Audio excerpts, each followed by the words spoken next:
December 7th, 1941. 7:55 Pearl Harbor, Oahu, territory of Hawaii. The air is soft with dawn heat and salt. A faint breeze pushes the smell of fuel and warm seawater across the anchorage. Along Battleship Row, gray hulls sit heavy and calm, their lines mirrored in the harbor like they are nailed to the surface. The morning routine is ordinary, almost lazy. Sailors in dungarees move between ladders and hatches. Some are shaving, some are writing letters.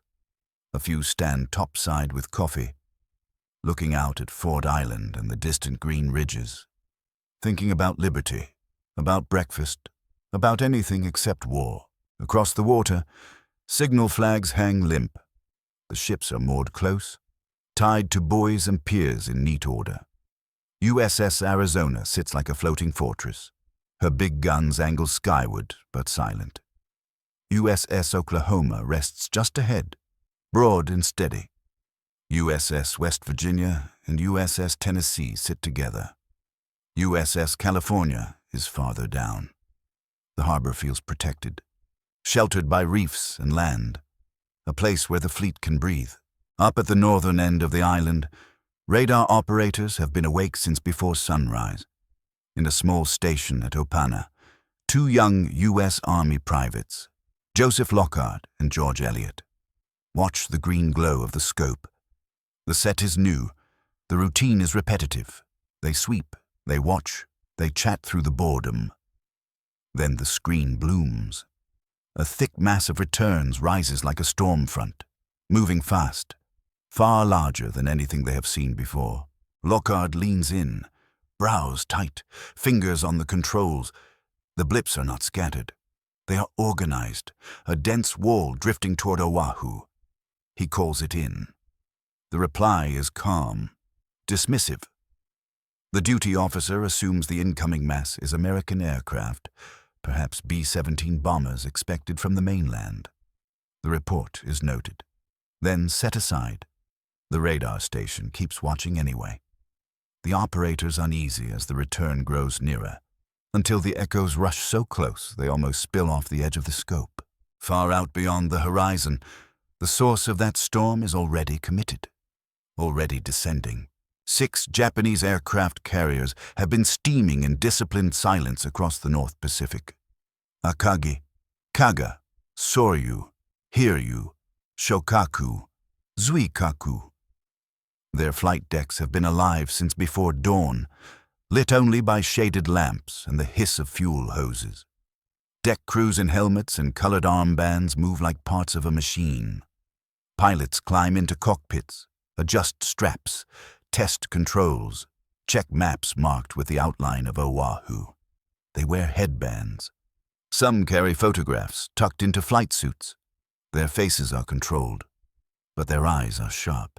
Commander Mitsuo Fuchida, an experienced aviator and the air group leader for the first wave, sits in his aircraft and watches the deck roll beneath him.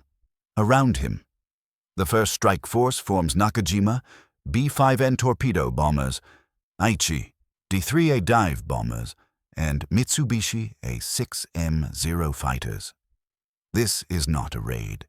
It is a carefully rehearsed ambush designed to erase battleships in their berths, to tear apart airfields before American fighters can rise, to pin the U.S. Pacific Fleet in place like insects. One by one, the aircraft thunder down carrier decks and lift into the pale sky. They assemble into long, arrowing formations, engines droning in steady chorus. The sea below is dark and cold, the sky above brightening toward morning. The pilots fly low, conserving fuel, holding radio silence. Each man knows the target and the timing. Each man knows that if surprise is lost, the whole plan can collapse. As they close on Oahu, the island appears as a smudge of green and brown. The coastline sharpens. Mountain ridges rise like teeth. The sun is climbing now, and its light touches the wings of the incoming planes in brief flashes. The Japanese formations split according to their assigned targets. Fighters drift toward airfields. Torpedo bombers drop lower, aiming for the harbor approach routes, skimming just above the waves to hide from detection. On Oahu itself, the calm holds. Army aircraft sit lined up wingtip to wingtip on the tarmac at Hickam Field and Wheeler Field, placed that way for easier security against sabotage.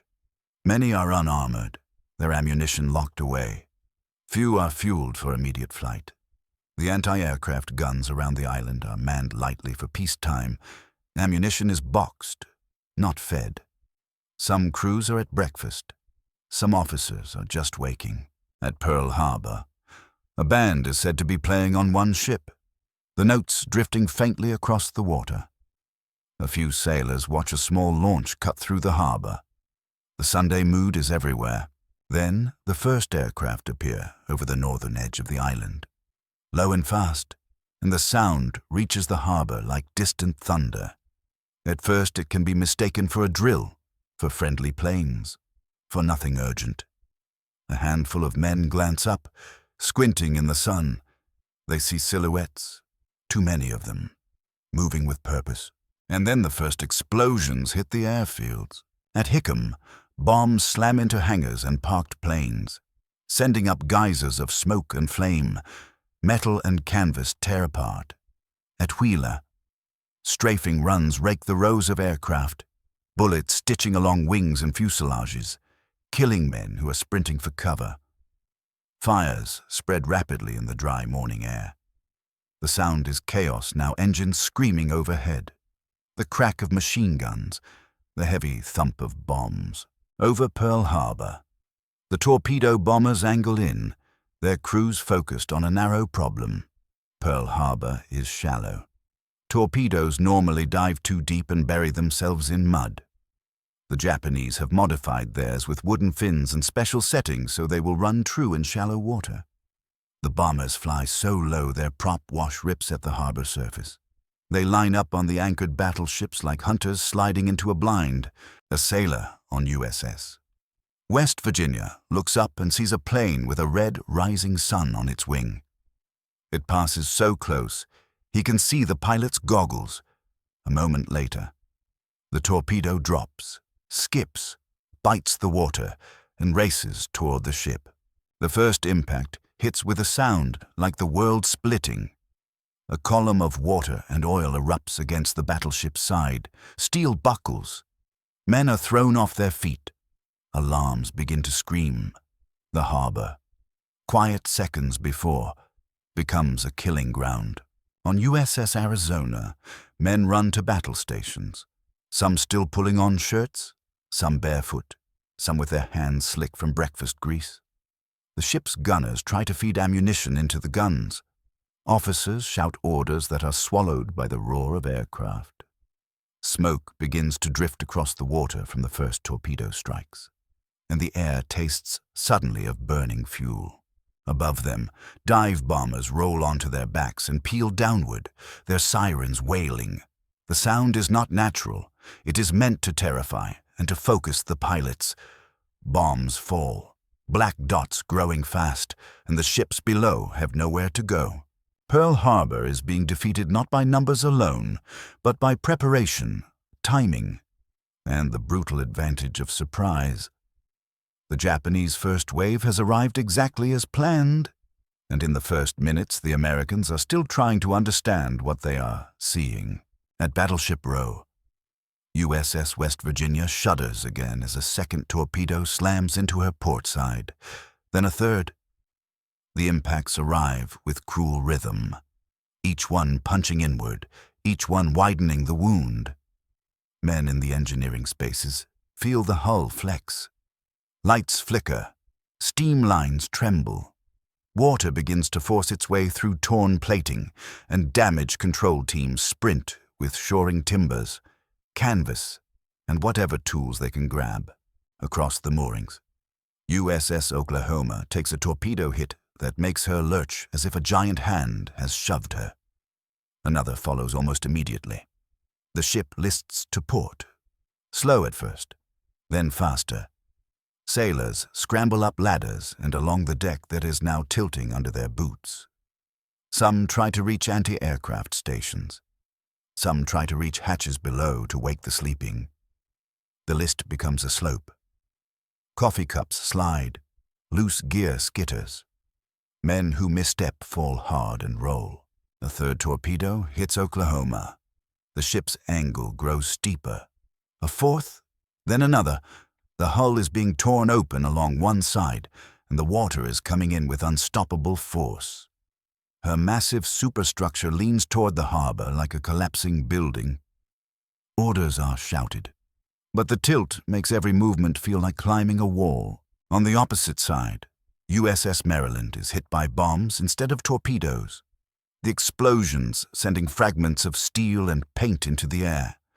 USS Tennessee is trapped outboard of West Virginia, pinned by the burning, sinking ship beside her.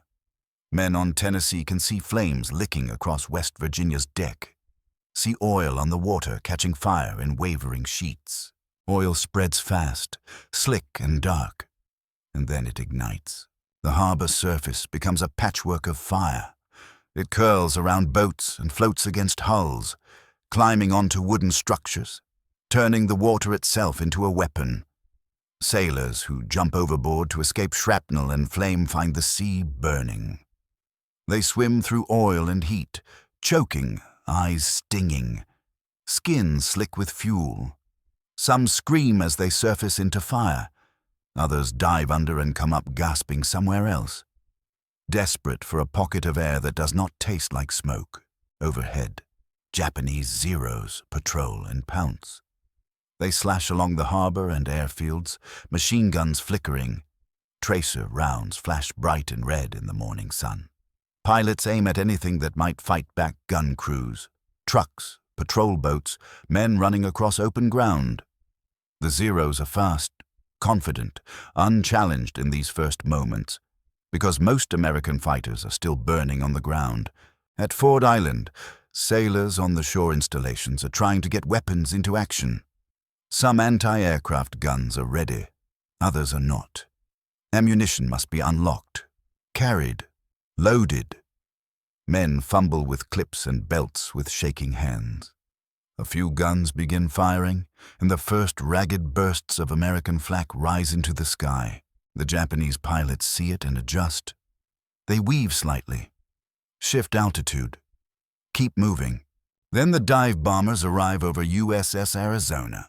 Arizona sits moored with her bow toward the channel, proud and still, a symbol of American naval power made of riveted steel and heavy guns.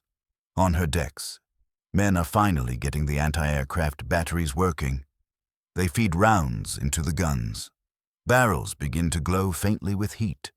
The gunners swing and fire, tracking shapes that fall from the sky. Aichi D-3, a dive bombers tip over into their attack runs, nearly vertical, their sirens screaming. They aim for the battleships and the clustered ships at the harbor, knowing a bomb dropped from high altitude can pierce decks and detonate inside. The pilots do not need to sink every ship. They only need to cripple enough of them, quickly enough that the Pacific Fleet cannot sortie. A bomb strikes near Arizona. Another explodes close by. Smoke rises. Men are thrown and cut by fragments. But Arizona is still fighting. Then, at approximately 8:06 m, a high-level bomber releases an armor-piercing bomb modified from a battleship shell.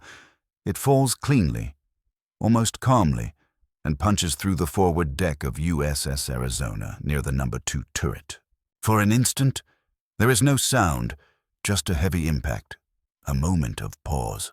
Then the forward magazines detonate. The explosion is not like anything else in the harbor. It is a violent bloom that lifts the ship's front half in a towering fireball. A column of orange flame and black smoke roars upward, swallowing the masts and sending a shockwave across the water. Men on nearby ships are knocked down. Windows shatter on the shore. The air is filled with burning debris, fragments of steel and pieces of ship that rain down like molten hail. On Arizona, hundreds of sailors vanish in a flash. Others are blasted into the water. The ship's superstructure collapses inward. The forward section becomes an inferno, a furnace that cannot be approached. The smell is unbearable, burning fuel, burning paint, burning flesh, and hot metal nearby.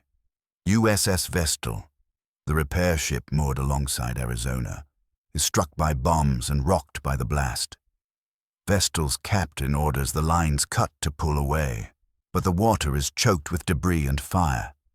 Vestal struggles to move, engines churning, scraping past wreckage while men fight flames on deck on USS Nevada, the only battleship positioned near the channel. The attack becomes a test of will. Nevada is hit by a torpedo early and takes bomb hits that set her forward area burning, but her crew keeps pushing. The engines answer. The ship begins to move, slowly at first, then with growing momentum. A moving battleship is dangerous to Japanese plans. A ship underway can block the channel if it sinks there. It can also become a symbol of resistance, proof that the fleet is not fully pinned. So the Japanese focus on Nevada. Dive bombers peel down toward her, bombs falling in tight succession. Water erupts around her bow. Steel shudders underfoot. The ship keeps moving, smoke trailing. Men at guns firing upward through the haze. On Oklahoma, the battle is already lost. The list passes the point of recovery. Men cling to rails and scramble across the tilting deck, now almost vertical. Some leap, some fall, some are trapped inside as the ship rolls, with a final, slow inevitability. USS Oklahoma capsizes. Her keel rises into the air. The hull turns into a dark wall. The water swallows her, and the harbor rushes into compartments where men are still alive. Inside, sailors pound on steel, trapped in pockets of air as the ship settles upside down. The sound is faint but real, a desperate knocking that will continue for hours.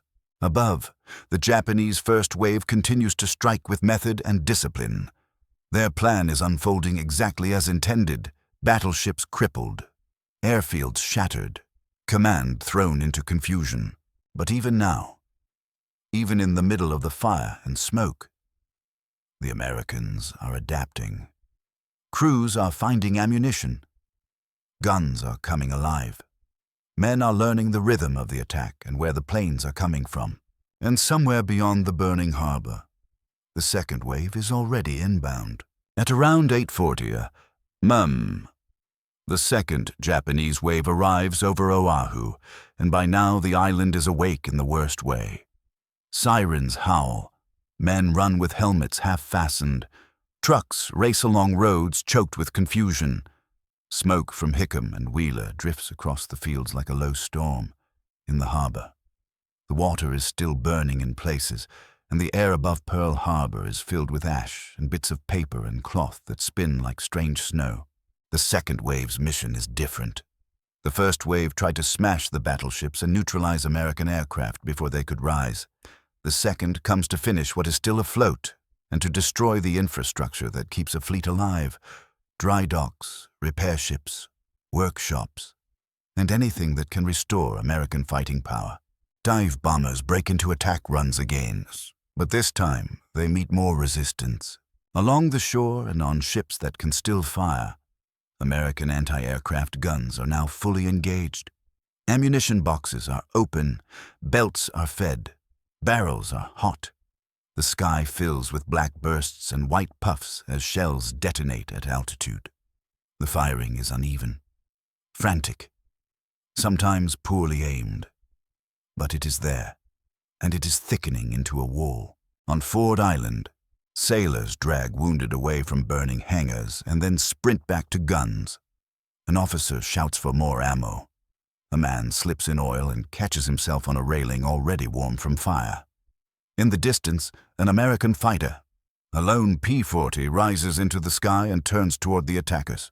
It is not many, but it is something. At Wheeler Field, two young U.S. Army Air Forces pilots, Lieutenants George Welch and Kenneth Taylor, managed to get airborne in P-40 Warhawks from Halaiwa, a smaller auxiliary strip.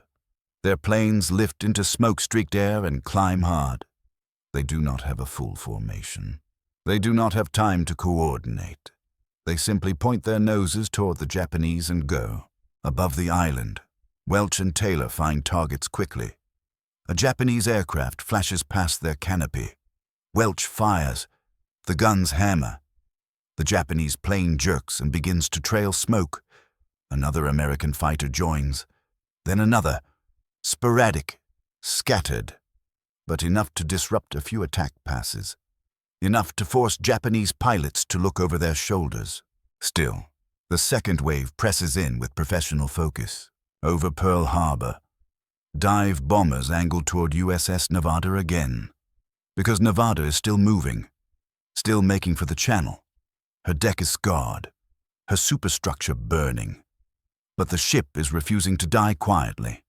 On her bridge, officers see the attack building, see aircraft lining up to strike, and they understand the danger if Nevada sinks in the channel. She could bottle up the entire harbor, trapping other ships and crippling the base for months. The decision is grim but necessary. Nevada is ordered to beach.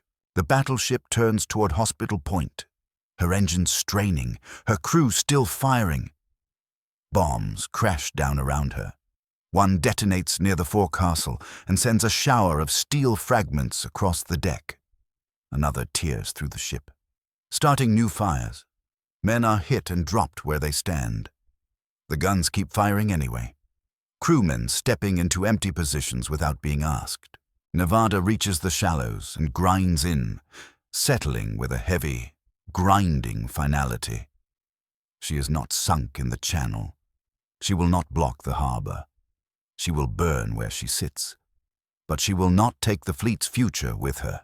Elsewhere, the second wave focuses on ships and facilities that can still matter after the first shock fades. USS Pennsylvania sits in dry dock, exposed, a tempting target. Bombs fall on the dock area. The destroyers USS Cassin and USS Downs, also in the dock, take hits that ignite fuel and ammunition. Flames tear through their hulls. Cassin shifts under the force of explosions, lifting and twisting in the dock like a toy. Downs becomes a torch, the heat so intense it bends metal and cooks paint into bubbling streaks. Near the harbor's repair infrastructure, Japanese pilots aim for machine shops and support vessels. The goal is not only to sink ships, but to deny the Americans the ability to recover quickly.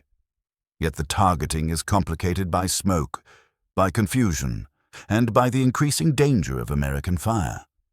Black flak bursts multiply. Tracer lines reach up like red fingers. A Japanese dive bomber comes down through the bursts, wings trembling in turbulence. The pilot holds the dive. He releases. The bomb falls and strikes near its target, but the angle is slightly off. Smoke and debris hide the result. The bomber pulls up hard, passing through flak that snaps around him. A fragment punches through his fuselage.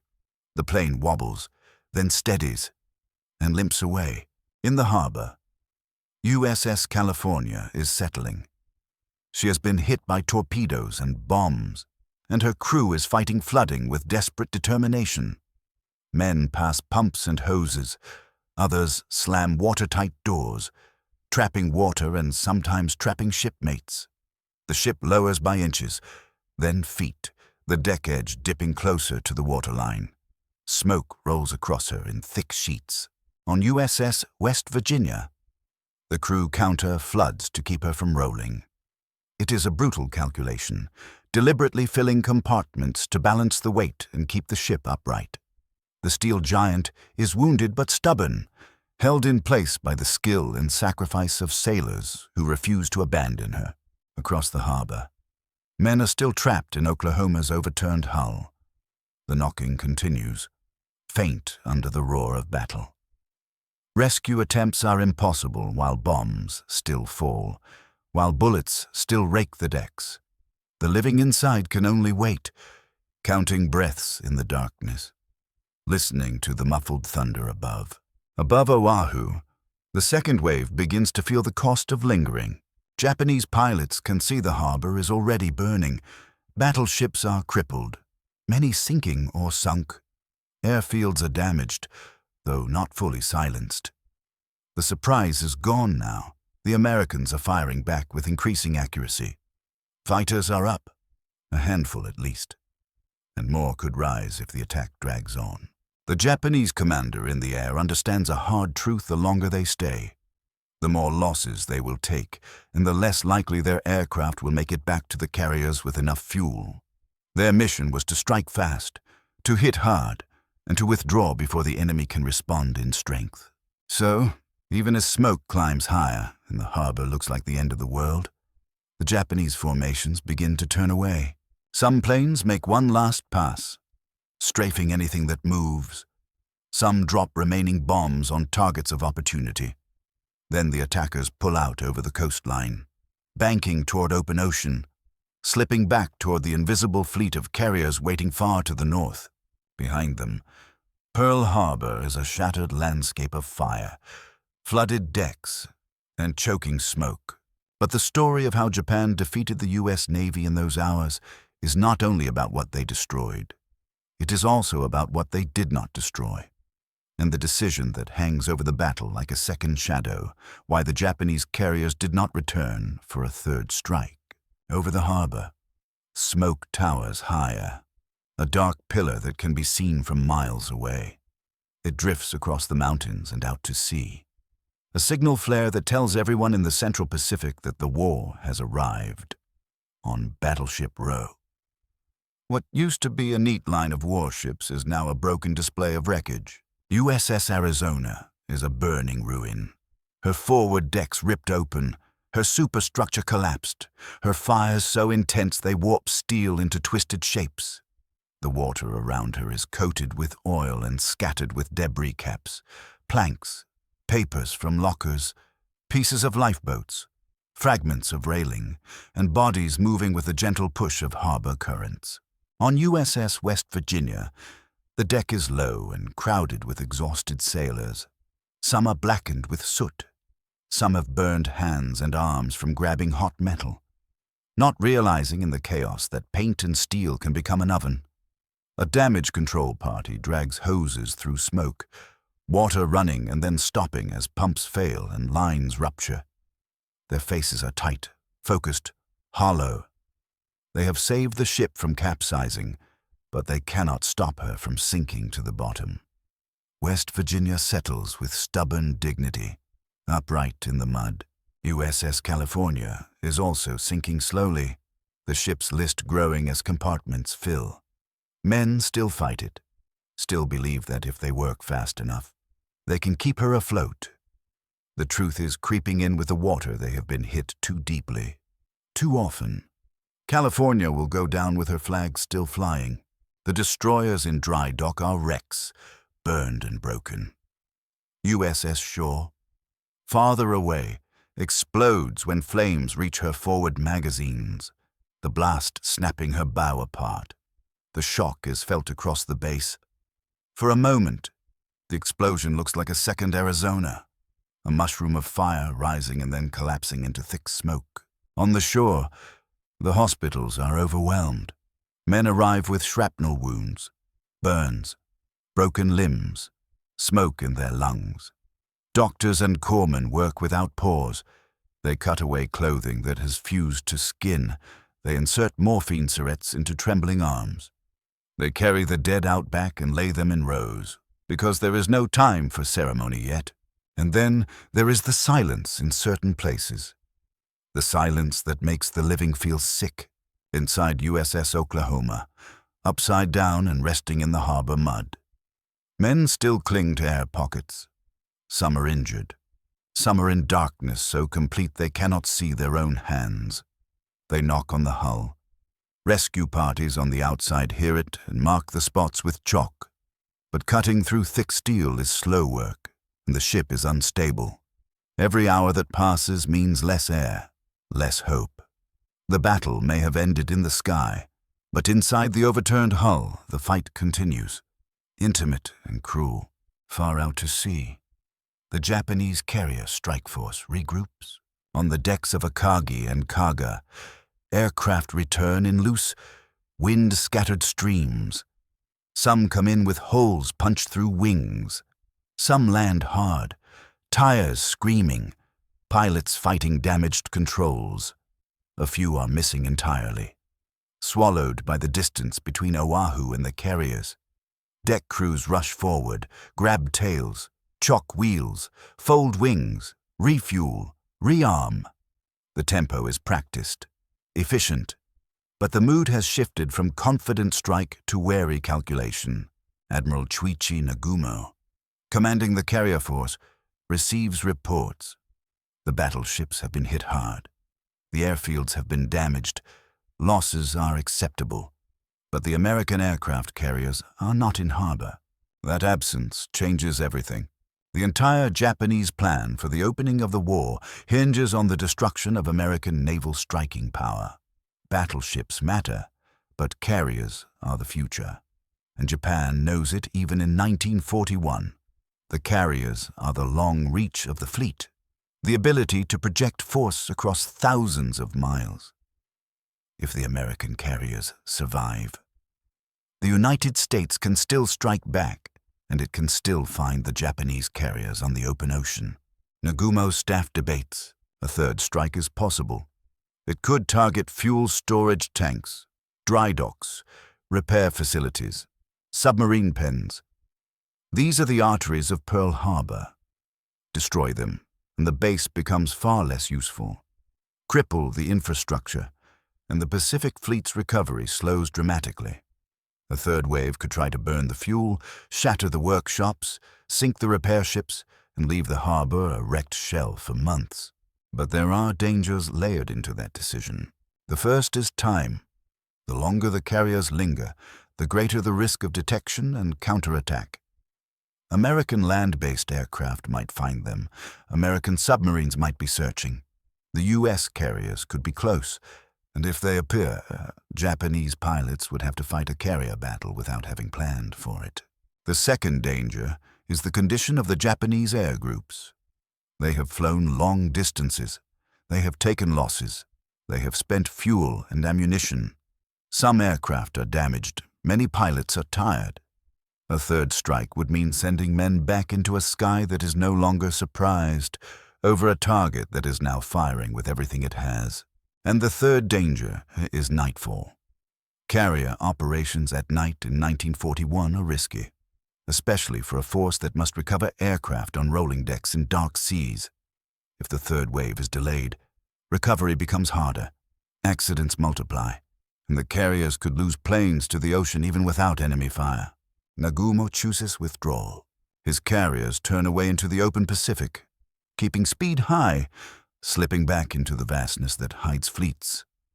In the Japanese view, the mission has succeeded.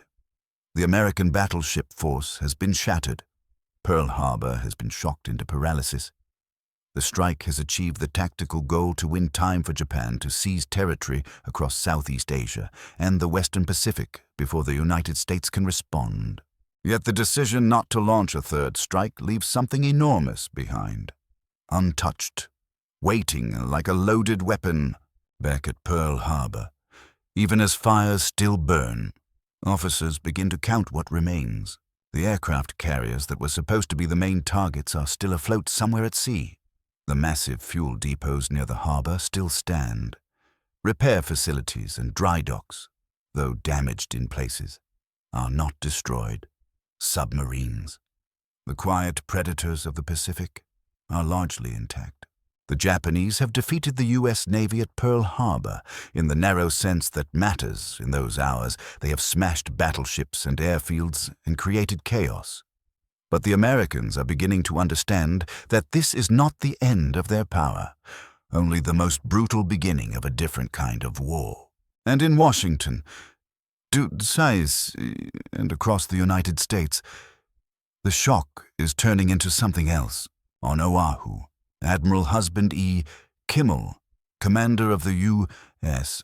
Pacific Fleet, and Lieutenant General Walter Short, responsible for the Army's defense of Hawaii, are surrounded by noise and confusion. Reports arrive in fragments. Ships sinking, aircraft destroyed, unknown numbers of enemy planes, possible submarines.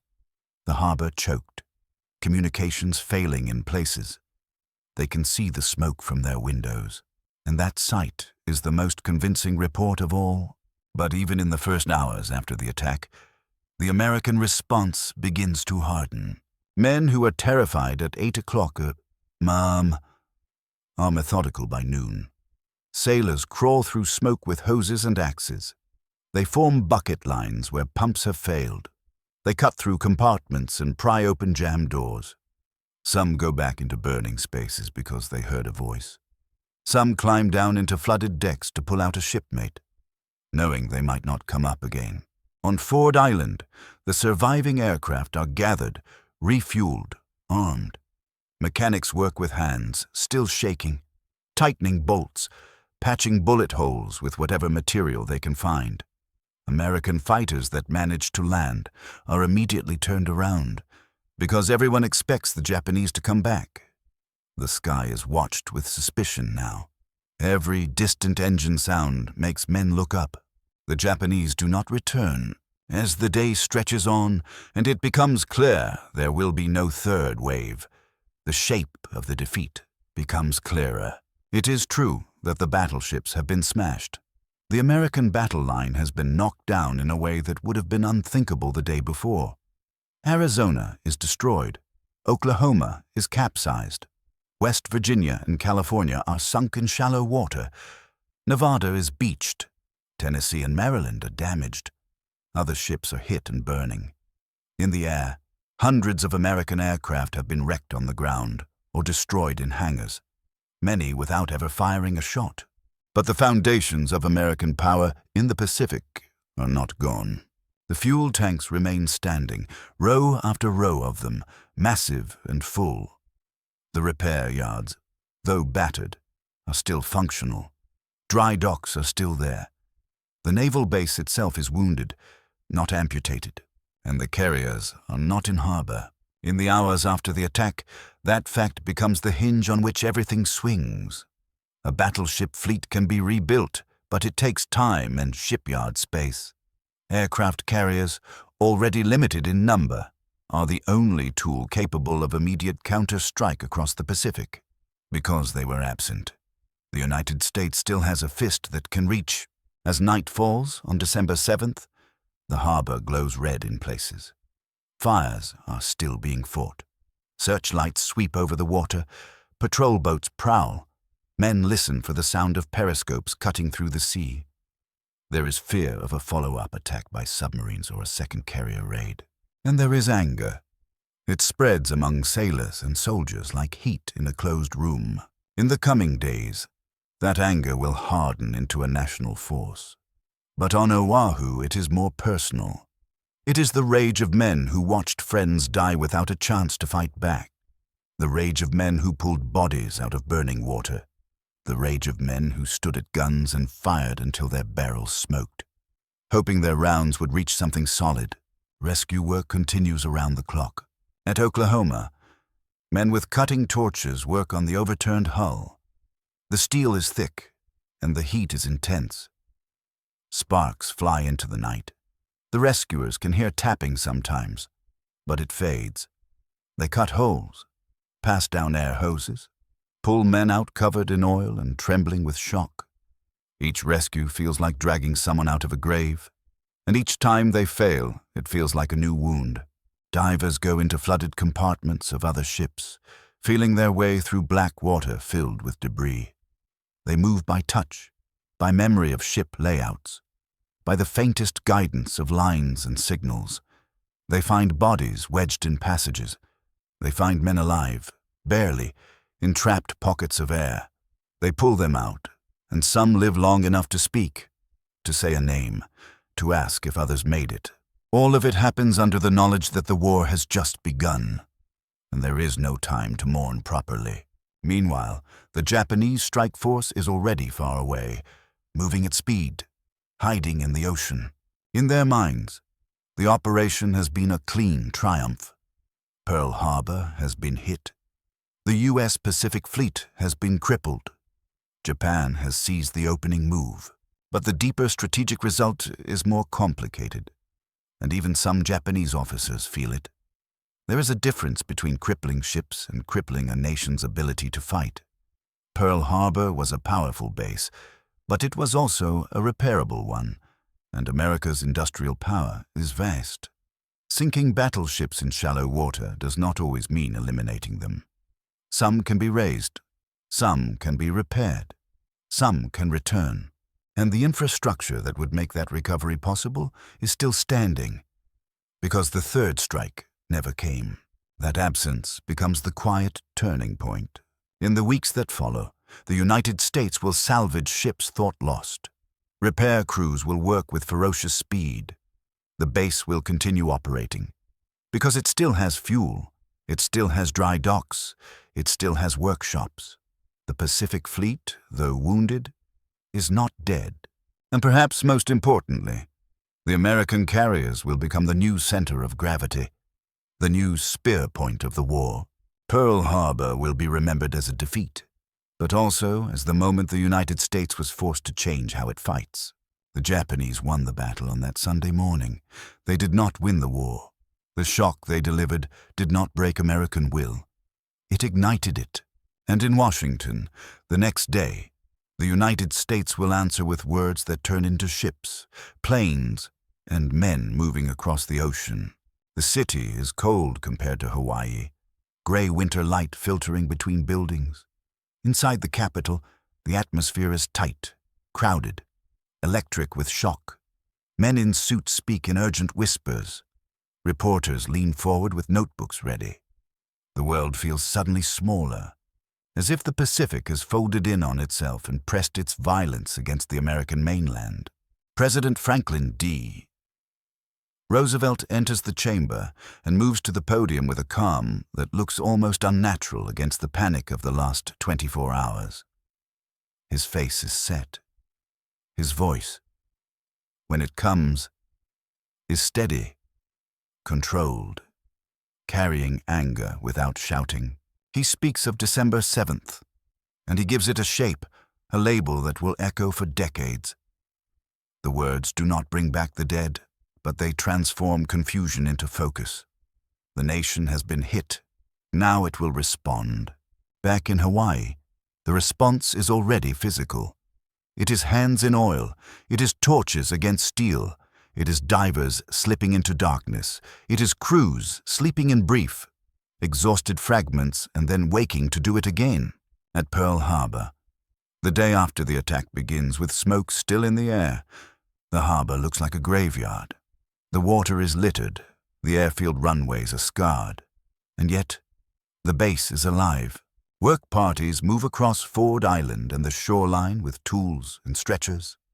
Mechanics strip wrecked aircraft for usable parts. Engineers assess damage to docks and power lines. Commanders meet in rooms where the smell of smoke clings to clothing and hair. On Battleship Row, the destruction is clearer in daylight. USS Arizona's remains are still burning in places, a smoldering wound on the water. The forward section is gone as a fighting ship, but her hull sits above the surface, a tomb in plain view. Boats approach cautiously, not just because of heat, but because the wreck seems to radiate tragedy. Men look at it and fall silent. USS Oklahoma is still upside down.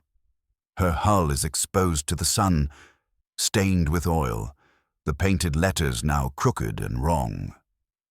Rescue teams continue their work with grim persistence.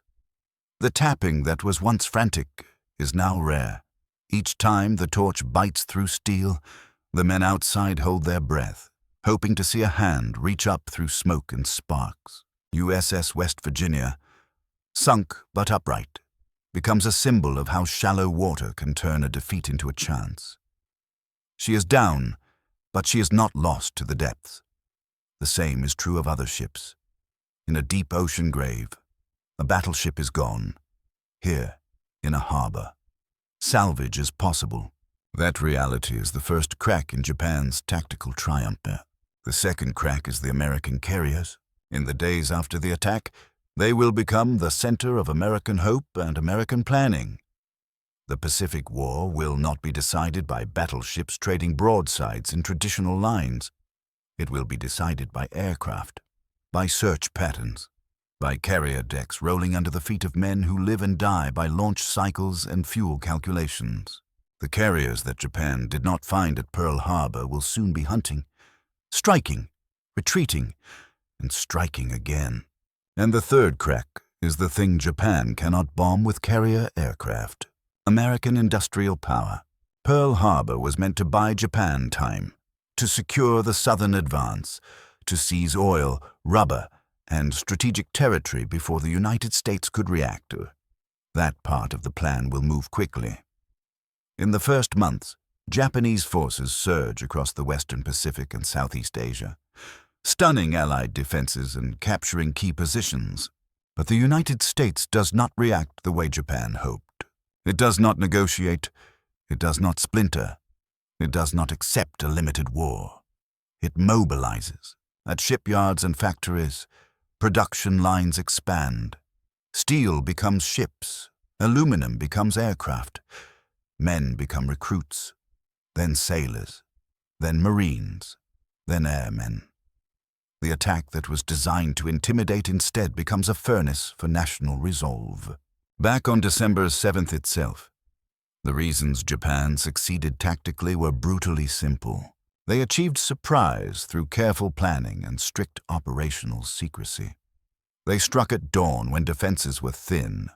They used carrier aviation with disciplined coordination, sending fighters to suppress airfields while bombers and torpedo planes focused on the most visible symbols of American naval power. They adapted their weapons for the shallow harbor, making torpedoes that could run where torpedoes usually fail. They exploited the fact that American aircraft were lined up for security, easy to destroy in clusters. Japan defeated the U.S. Navy at Pearl Harbor by hitting first, hitting hard, and hitting with a plan designed for that one morning. But they did not end the American war effort. They left the fuel tanks standing. They left repair facilities functional. They left the submarine force largely intact. They missed the carriers, and they withdrew while their enemy was still capable of learning, adapting, and building. In the years that follow, those spared assets will matter as much as the ships that burned. Fuel keeps ships moving. Repair facilities turn wrecks back into weapons. Submarines will strangle Japan's shipping. Carriers will take the war to Japanese-held islands and, eventually, to the home waters of Japan itself. And the men who survived Pearl Harbor will carry something forward that no bomb can destroy: memory. They will remember the sound of aircraft coming low over the harbor. The first torpedo impact that felt like the earth itself had been struck. The sight of Arizona's fireball climbing into the morning sky. The taste of smoke and oil. The screams from the water. The tapping inside an overturned hull. They will remember, and they will fight. Pearl Harbor, for Japan, is a tactical masterpiece and a strategic warning. It proves how deadly carrier aviation can be. It proves how quickly a fleet can be crippled when caught unready. But it also proves that a single blow, even a devastating one, does not guarantee a nation's collapse. On that Sunday morning, Japan defeated the U.S. Navy in the harbor. After that morning, the United States began building the kind of war machine that would cross the Pacific and not stop until the war was finished.